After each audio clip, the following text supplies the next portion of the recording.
Muy buenas tardes, queridos hermanos. Sean bienvenidos a este espacio que llamamos nosotros Maná para el Desierto. Ofrezco disculpas porque tanto el jueves como el viernes no pude estar.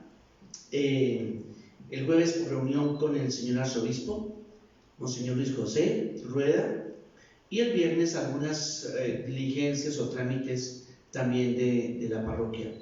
Pero estamos acá nuevamente y vamos a iniciar entonces nuestro estudio de la palabra, pero sobre todo recordándoles que se trata de este espacio es diríamos así, como un oasis en este tiempo de pandemia, para que nosotros, alimentados con la palabra de Dios, pero sobre todo conociendo a Jesús más de cerca, a partir de los textos de la Biblia, hagamos de él el centro de nuestra vida de familia.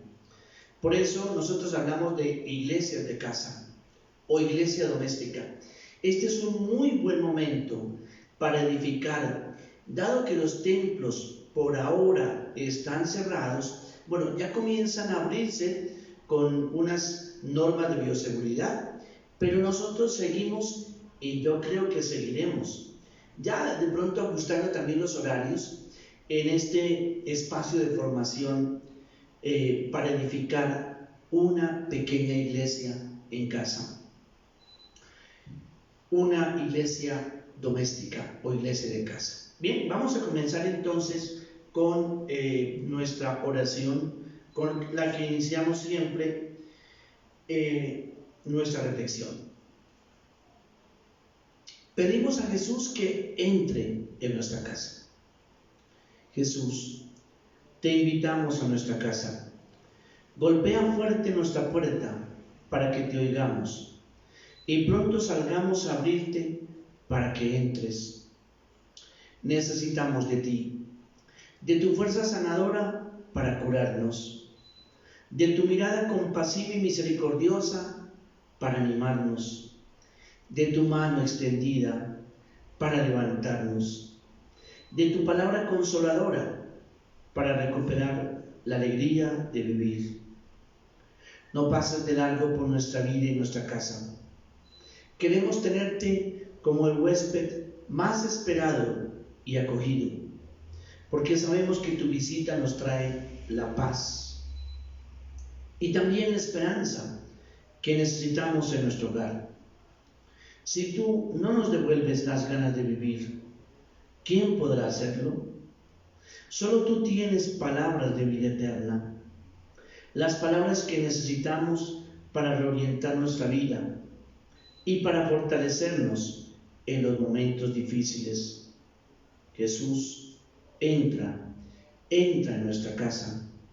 Queremos sentarnos a la mesa, en familia, contigo.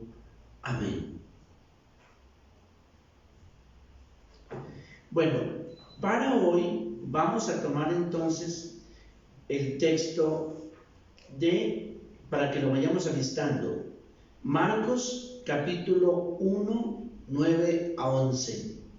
Marcos capítulo 9 a 11.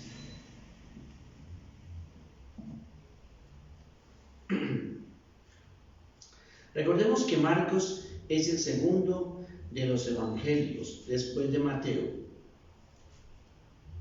Buscamos entonces el capítulo 1 y vamos a leer del versículo 9 al 11.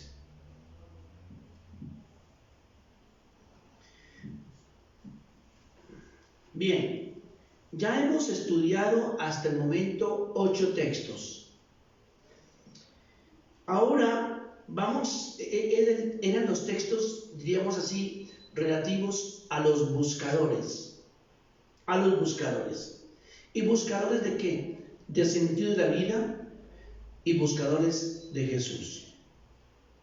Ahora vamos a emprender como un segundo momento, una etapa nueva, que es una etapa de conocer mucho más a Jesús, de ponernos como en contacto con su persona, con su mensaje, y con la causa a la que él le apostó su vida, el imperio de Dios o el reinado de Dios. Entonces podemos decir que vamos como a iniciar una nueva etapa. Ya es entrar, ponernos delante de Jesús y conocerlo a Él como persona. Cuando yo quiero conocer a una persona, yo debo saber cómo piensa, cómo siente, qué siente y también cómo actúa. El pensar, el sentir y el actuar nos dicen mucho de la persona.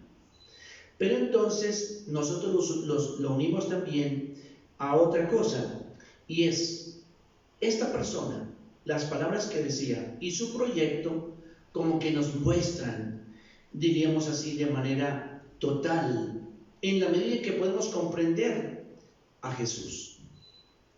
Porque Él está puesto ahí por el Padre para que nosotros lo escuchemos, para que nos identifiquemos con Él, para que busquemos reproducir la imagen de Él. El Espíritu Santo trata de forjar. San Pablo lo dice.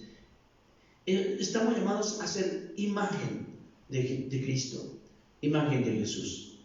Bien, entonces en esta segunda etapa vamos a ver a Jesús en tres, diríamos así, como grandes características. Primera, a un Jesús que es impulsado por el Espíritu de Dios. Segundo, es decir, una persona toda su vida conducida por el Espíritu Santo, por el Espíritu de Dios.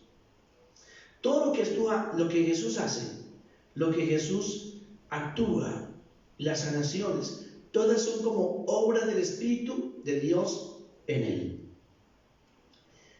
También vamos a ver a un Jesús leal, fiel al Padre, con una incondicional, diríamos así, con un incondicional vínculo, unión, intimidad con el Padre, a quien él llamó Abba. Pero también vamos a ver a Jesús como enviado a los pecadores y a los pobres. Jesús tuvo clara una cosa, de que Él había venido porque había sido enviado. El Padre me ha enviado. Entonces, esos tres, diríamos así como que aspectos, vamos ahora a tenerlos en cuenta en esta segunda etapa del recorrido que estamos haciendo de conocimiento de Jesús.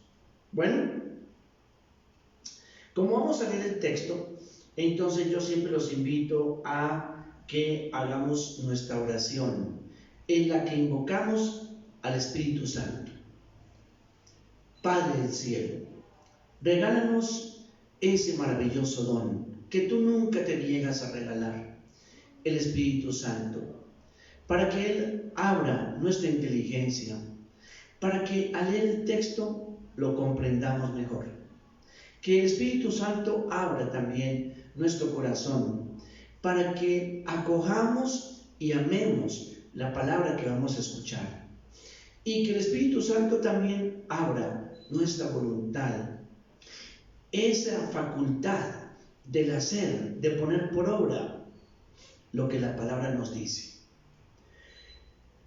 Te lo pedimos por Jesucristo nuestro Señor. Amén. Bien. Vamos entonces a leer ahora sí el texto de Marcos, capítulo 1, versículos 9 a 11. Dice así: sucedió en aquellos días que Jesús vino de Nazaret, de Galilea, y fue bautizado por Juan en el Jordán. E inmediatamente, al salir del agua, vio que los cielos se abrían y que el Espíritu, como paloma, descendía sobre él. Y vino una voz de los cielos que decía: tú eres mi Hijo amado, en ti me he complacido. Palabra del Señor. Gloria a ti, Señor Jesús. Volvemos ahora a leer el texto para entenderlo un poco más. Sucedió en aquellos días que Jesús vino de Nazaret de Galilea y fue bautizado por Juan en el Jordán. E inmediatamente, al salir del agua, vio que los cielos se abrían y que el Espíritu, como paloma, descendía sobre él. Y vino una voz de los cielos que decía: Tú eres mi Hijo amado, en ti me he complacido. Bien, bueno, vamos ahora a ofrecer unas pistas de lectura, como unas claves para entender mejor el texto. Mañana, si Dios nos da vida y licencia, entonces entraremos en profundidad. Nos meteremos así como a nadar por dentro del texto para encontrar su sentido más profundo. Para terminar luego con las llamadas, las sugerencias que hace en nuestra vida ese modo de ser de Jesús, o de aparecer de Jesús, o de revelarse de Jesús en el texto, y también las llamadas para nosotros cuando nos vemos también reflejados ahí, de alguna manera metidos ahí dentro del texto, a través de los personajes que aparecen o de lo que Jesús también a nosotros nos propone. Bueno, bien, vamos entonces a dar algunas pistas. Dice el texto que Jesús,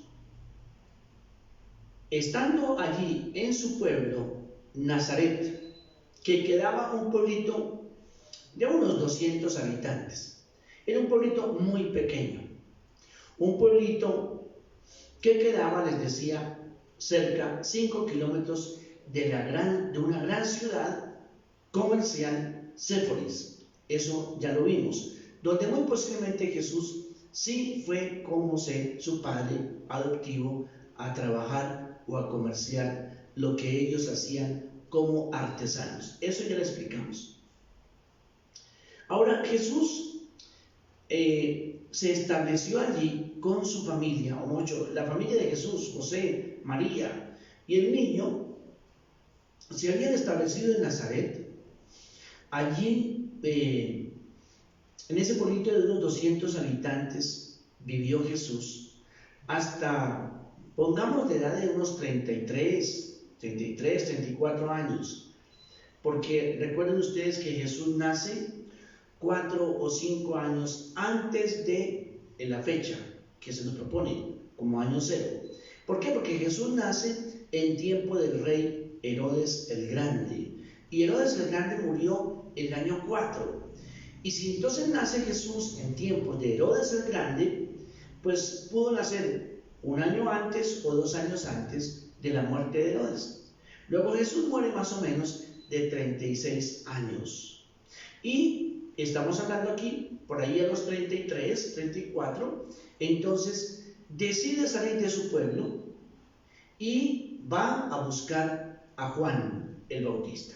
Es por eso, dice el texto, que Jesús llegó ¿a dónde llegó? Al Jordán. ¿De dónde venía? De Nazaret.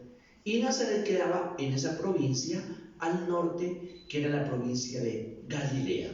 Abajo quedaba Judea y arriba quedaba Galilea. A Jesús se le llamaba el Nazareno o el Galileo.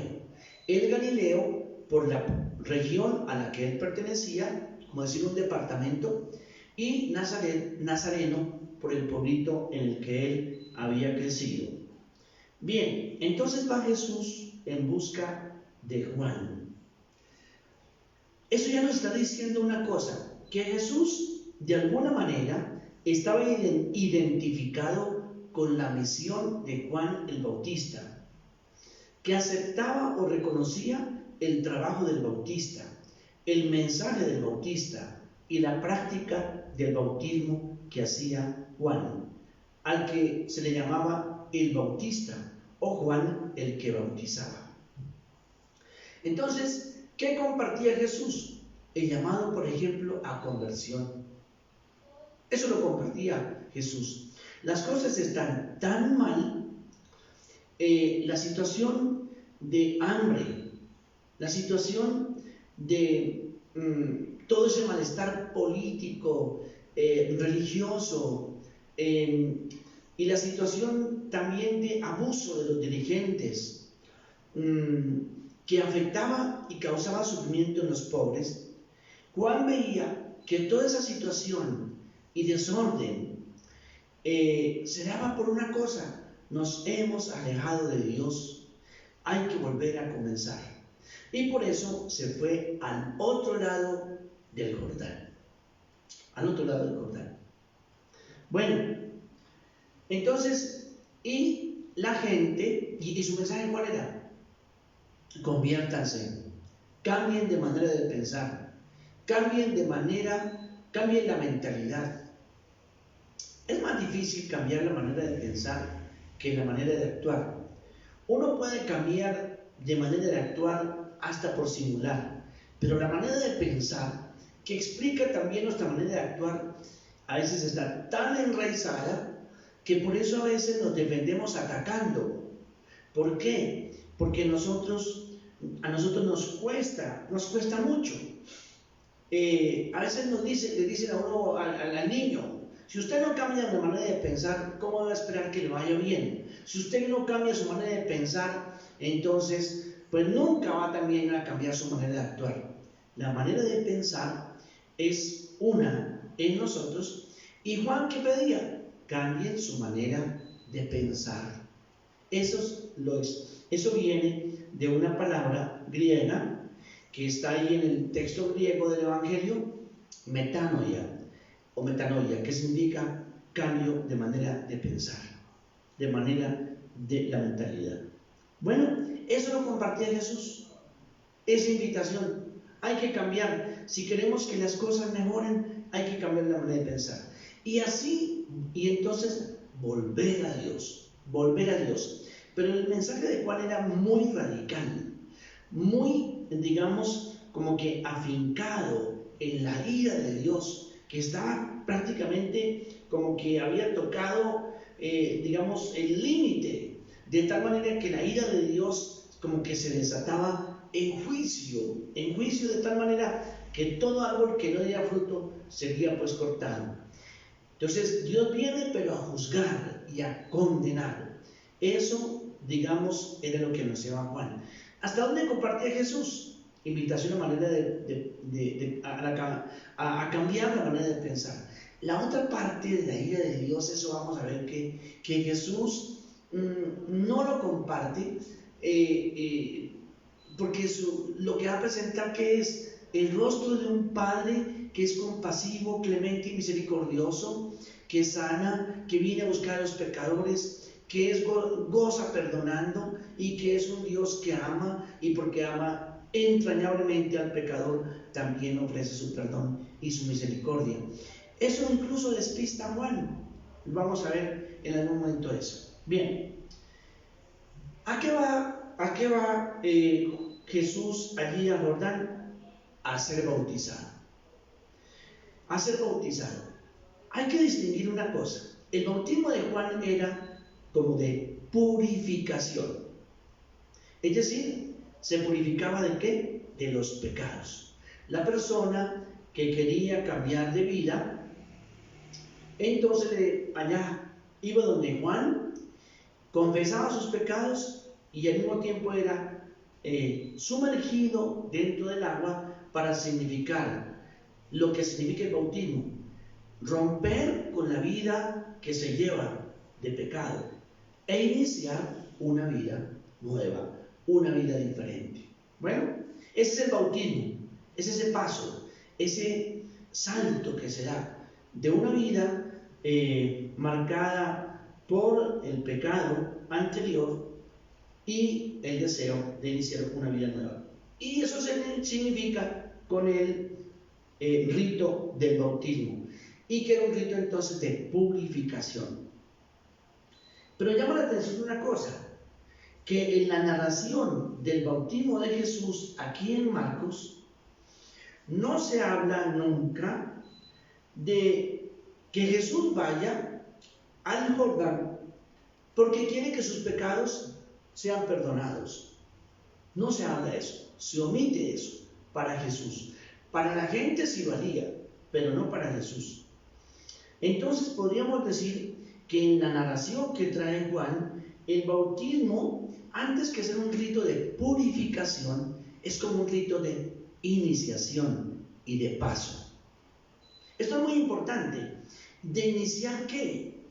Pues simplemente el bautismo, diríamos, sería un paso necesario en Jesús para iniciar ahora una vida de misión, de sanaciones, una vida de anuncio del reinado de Dios. ¿A partir de qué? De que el día que Jesús es bautizado es cuando él toma mayor conciencia de que Dios es su papá. Por eso el bautismo para Jesús tiene más bien ese significado muy rico. No es un bautismo de purificación de sus pecados, sino que es un bautismo de iniciación y de paso, de una vida que lleva en Nazaret, una vida discreta, una vida silenciosa, dedicada a dialogar muy seguramente con mamá, con María, de artesano, en fin. Y el día que se bautiza, ese día como que, diríamos así, Dios le revela el que él es hijo. Y aparece en Jesús una cosa que en psicología se llama, en psicología del desarrollo, lo dice uno de los psicólogos, confianza básica. En otras palabras, la confianza de que Jesús es hijo. ¿Qué se lo va a decir? La voz que escucha del cielo. Dice, tú eres mi hijo amado, en ti me complazco. Entonces, ¿para qué le escribió Jesús? Para iniciar ahora una etapa nueva. Una vida, diríamos así, toda conducida por el Espíritu de Dios, muy ligada a una causa, la del imperio de Dios, y siempre en dependencia filial de quien se le revela y quien se le manifiesta o quien le confirma, tú eres mi hijo. Aquí no está diciendo Jesús, tú eres un hijo mío. No, tú eres mi hijo y en ti me complazco. Entonces, con esa confianza básica, con esa confianza inicial de que eres hijo, inicia Jesús, entonces, o da el paso e inicia una vida también, diríamos así, pública, de anuncio o predicación del reinado de Dios, y todo lo que significa la misión: sanación, curación, expulsar el mal, liberar del sufrimiento y de la enfermedad, pero sobre todo, y signos estos de que el reino de Dios o el imperio de Dios está aconteciendo con él. Esto es muy importante verlo, porque a veces cuando se justifica el bautismo de los adultos, especialmente unido a otros, o especialmente comparando con otros cultos, que dicen, ¿y por qué bautizan a los niños? Ojo, y nos ponen como ejemplo, es que Jesús se bautizó a los 30 años, pueden decir 32, pero ojo, el bautismo de Jesús no es de purificación para remisión de pecados, no es de remisión o perdón de los pecados de él, en él no hay pecado. En cambio, el bautismo de Jesús es de iniciación. Dentro del rito de purificación, ¿qué se da? La iniciación, es decir, es como la inauguración de la misión de Jesús, toda ella conducida ¿por quién? Por el Espíritu Santo. ¿Por qué? Porque ese día nos dice, el cielo se abrió. La gente de aquella época creía que Dios los tenía olvidados y que el cielo estaba como cerrado. Nos dice que en cuanto salió del agua, hay una cosa que es muy interesante. No se dice, y Jesús entró en el agua, aquí se habla de salida, por eso el rito es de iniciación, ¿sí? Y dice, se rasgaron los cielos. En otras palabras, en aquella época se creía que los cielos estaban así como cerrados, de que toda palabra de Dios, de que ahora Dios como que guardaba silencio, de que Dios se había olvidado del pueblo, de que Dios no se había vuelto a comunicar, ya no había profetas que hablaran de Dios. Entonces el cielo estaba como cerrado, la palabra de Dios no se oía. Eso significa entonces el rasgarse de los cielos. ¿Y cuándo habla Dios? Por primera vez acá, para revelar que Él es el Hijo amado. Y en otros textos nos dice, escúchenlo también. Ahora, ¿qué nos dice también el texto? Que el Espíritu Santo, eso sí, bajó. No se habla, y Jesús bajó al agua, o entró en el agua. Pero sí se dice que el Espíritu bajó. En otras palabras, como que fue bautizado, ¿fue en qué? En Espíritu Santo. Dice, el Espíritu bajó sobre él en forma de paloma. La paloma aterriza como que cuando va después del vuelo a aterrizar, lo hace suavemente. Pero dice aquí el texto que bajó en forma de paloma y prácticamente como que para morar en Jesús, como en el nido más propio. La paloma es muy fiel al nido. Una paloma es fiel. Uno en otra parroquia, por una situación de muchas palomas, yo desbarataba los nidos, porque los llenaban ahí de siempre de muchas, digamos, los huevos, nacían más palomas, pero también, digamos, mucha basura. Las palomitas iban siempre, entonces otra vez reconstruían su nido y otra vez anidaban y allí otra vez nacían los palomitos. Se les desbarataba el nido y otra vez iban por palitos de colombina, por ramitas, iban otra vez, porque la paloma es como que fiel al nido. Entonces, y el nido más propio del Espíritu de Dios, ¿quién era? Jesús. Entonces se instaló para morar en Jesús. Y ella es la que se encarga de convencerlo, el Espíritu Santo, que se encarga de convencerlo. Tú eres hijo, vive como hijo del Padre. Y empieza a actuar, digamos, en él el Espíritu Santo, conduciendo toda la vida de Jesús. Bien, entonces, estas son algunas pistas de lectura del texto. Llegamos acá. Y vamos a continuar mañana profundizándolo un poco más. Pero ojalá veamos una vida conducida bajo el impulso, la fuerza del Espíritu Santo. Dios bendiga a todos. Muy buena tarde. Y mañana a las 3 nos encontramos nuevamente, si Dios nos da licencia. Los invito a que compartan esta buena noticia, estas reflexiones. Ya llevamos 54 reflexiones, son bastantes, todas están en YouTube, pueden compartirlas si alguna les ha llamado la atención, porque son palabras que a uno le sirven también para profundizar la vida cristiana y sobre todo para conocer a Jesús, amarlo y seguirlo. Buena tarde para todos.